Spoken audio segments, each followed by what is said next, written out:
கறி குழம்பு தான் வச்சிருக்கேன். வாடா வாடா வாடா. எத்தனை டப்பால எடுத்து வந்து ஒரு மக்கள்கிட்ட போட வந்துருக்கு பாரு. நம்மளுக்கு சிறந்துதான் இது. சிக்கனரே வந்துட்டியா? வாங்க சிக்கனரே, இப்பதான் வந்தியா? ஆமா, நீ என்ன பையன் தெரியுமா? அப்பா காய்க்கிட்ட கறி வாங்கி பிரியாணி செஞ்சுட்டு பொறிக்கிறாங்க பார்த்தேன்.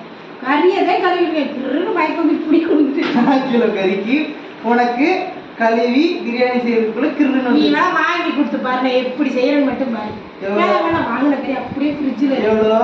1/4 கிலோ. எவ்வளோ? 1/4 கிலோ. 250 கிராம்.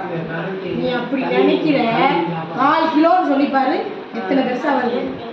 இந்த 1/4 கிலோ கறிக்கு இந்த ஃப்ரை. இல்ல இல்ல இல்ல, கறி வீட்டுல இருக்கு. சரி என்னமா பிரியாணி செஞ்சுட்டு இருக்கியா? இல்ல என்னமா செஞ்சிருப்பீங்க போட்டு